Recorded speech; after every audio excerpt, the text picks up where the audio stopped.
warahmatullahi wabarakatuh. Halo semua, perkenalkan nama saya Oki Triwan Aski. Saya adalah mahasiswa semester 1 dari Universitas Islam Nusantara, kelas A2 Akuntansi. Di sini saya adalah peserta Lomba Cost Accounting Challenge yang diadakan oleh Himpunan Mahasiswa Prodi Akuntansi Universitas Islam Nusantara dalam kegiatan yang bernama Hima Proxy Fest 2021. Tema lomba ini adalah modus menjadi bos di usia muda, di mana salah satu tujuannya adalah agar para peserta dapat menjadi wirausaha muda. Seperti tampilan produk saya sebelumnya, di sini saya membuat produk makanan ringan cimol dengan brand bernama Cimo Cimo. Di sini saya akan menjelaskan proses pembuatan produk hingga pembuatan laporan-laporan yang diperlukan dalam kegiatan lomba ini. Dan selamat menyaksikan!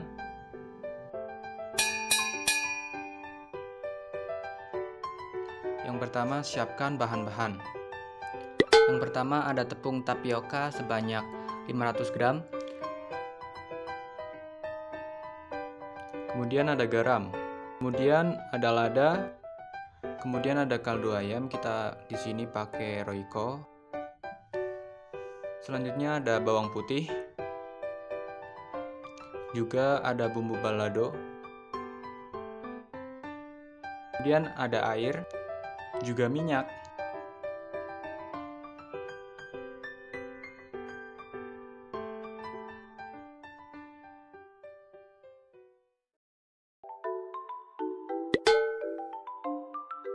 Selanjutnya, siapkan wajan dan masukkan air. Lalu, masukkan bawang putih yang sudah dihaluskan ke dalam wajan dengan api sedang. Kemudian, masukkan tepung tapioka sekitar 2 sendok makan dan aduk hingga merata.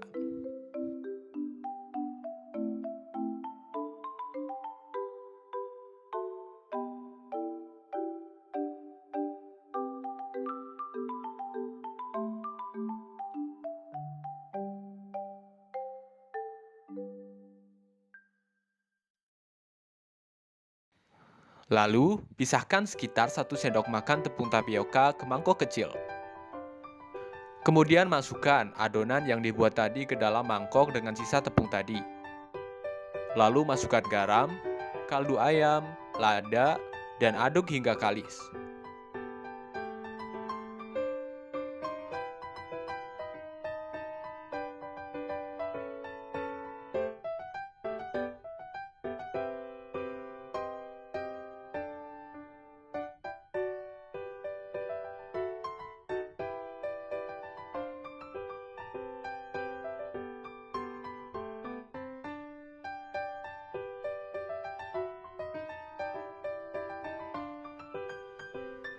Bentuk adonan yang sudah jadi tadi menjadi bulatan-bulatan.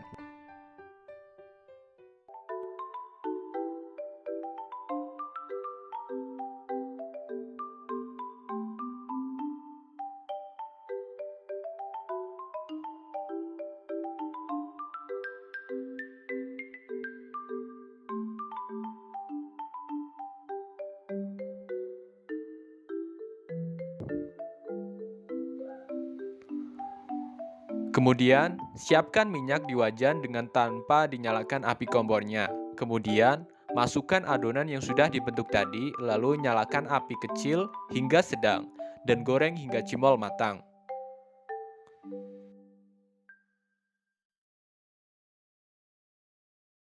Kemudian tiriskan cimol yang sudah digoreng dan cimol siap disantap.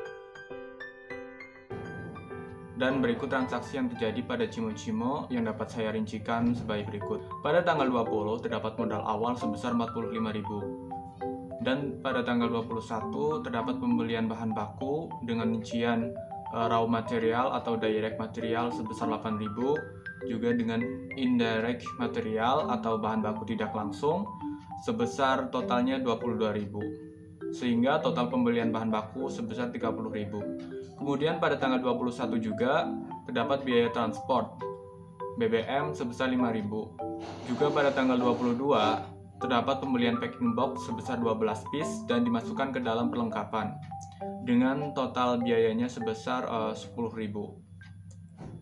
Dan berikut perhitungan persamaan dasar akuntansi atau accounting equation Cimo-Cimo per November 2021. Pada tanggal 20 terdapat penambahan modal sebesar 45.000 sehingga menambahkan cash juga capital di equity sebesar sama yaitu 45.000. Kemudian pada tanggal 21 terdapat pembelian bahan baku dengan total sebesar 30.000 sehingga mengurangi cash sebesar 30.000 dan menambahkan persediaan bahan baku atau direct material juga indirect material dengan masing-masing 8.000 juga 22.000. Kemudian pada tanggal 21 juga terdapat biaya transport BBM sebesar 5.000 sehingga mengurangi kas sebesar 5.000 juga expense atau biaya transport BBM sebesar 5.000. Kemudian terakhir pada tanggal 22 terdapat pembelian packing box untuk packing sebesar 10.000 sehingga mengurangi kas sebesar 10.000 dan menambahkan perlengkapan sebesar 10.000. Harga pokok produksi dan harga pokok penjualan. Berikut laporan harga pokok produksi Cimo-Cimo per November 2021. Kemudian terdapat biaya bahan baku, di antara lain ada pembelian bahan baku sebesar 30.000, biaya non-produksi yaitu pembelian perlengkapan tadi sebesar 10.000 dengan total biaya bahan baku sebesar 40.000. Kemudian ada biaya transport BBM sebesar 5.000 sehingga jumlah biaya produksi sebesar 45.000. Juga kemudian harga pokok produksinya adalah sebesar 45.000. Berikut perhitungan harga produk.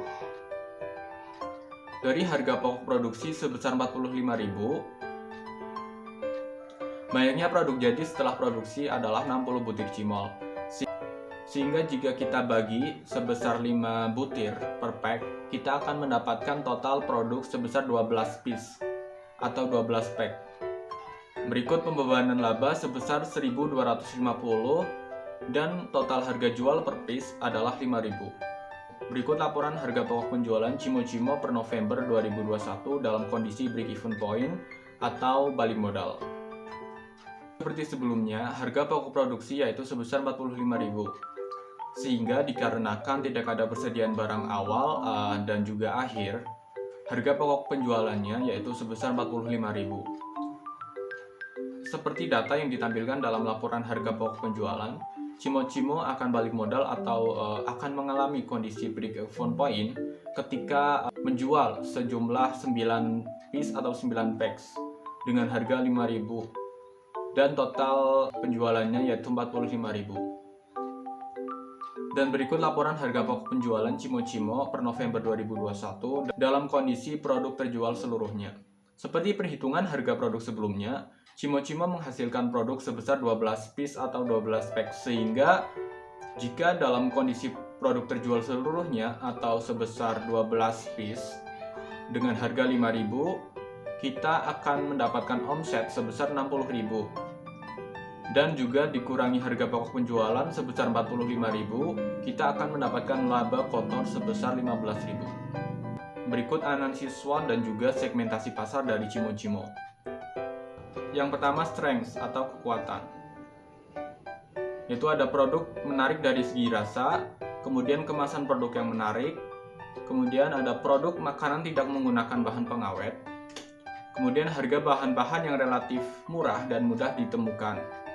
Kemudian harga jual produk relatif murah dan dapat bersaing dengan para pesaingnya atau kompetitor. Yang kedua, weakness atau kelemahan, yaitu dengan tidak adanya bahan pengawet membuat produk tidak dapat bertahan lama. Kemudian produk tidak dapat dititipkan ke distributor atau para pedagang. Yang ketiga ada opportunities atau peluang. yaitu ada jangkauan pemasaran produk yang luas, kemudian prospek usaha Cimo-Cimo dengan produk utama Cimol yang baik di masa depan, kemudian produk dapat bersaing dengan para kompetitor lainnya. Terakhir ada threats atau ancaman, yaitu ada pesaing produk yang cukup banyak. Banyaknya penjual Cimol di pasaran baik online maupun offline yang cukup banyak sehingga menjadi ancaman bagi Cimo-Cimo. Kemudian banyak produk Cimol yang dijual online di pasaran. Berdasarkan analisis SWOT di atas, segmentasi pasar penjualan produk ini sangat direkomendasikan secara online. Mengingat sasaran dari produk ini adalah masyarakat luas atau umum, juga dengan harga yang relatif murah dengan para kompetitor lainnya, dan desain produk yang unik dan menarik membuat pemasaran produk secara online sangat tepat karena dapat mempercepat dan memperluas promosi secara menyeluruh kepada semua kalangan. Karena seperti masa sekarang ini, banyak media sosial seperti Instagram, TikTok, ataupun lainnya yang sangat mudah untuk mempromosikan produk. Dengan demikian, produk ini dapat dikenal oleh masyarakat luas. Sekian penjelasan produk saya dari proses pembuatan produk, laporan-laporan, analisis SWOT, juga segmentasi pasar. Semoga dapat menjadi pencerahan bagi para generasi muda agar dapat menjadi ujung tombak kemajuan bangsa Indonesia dengan menjadi wirausaha muda. Sekian dari saya. Wassalamualaikum warahmatullahi wabarakatuh. Sampai jumpa.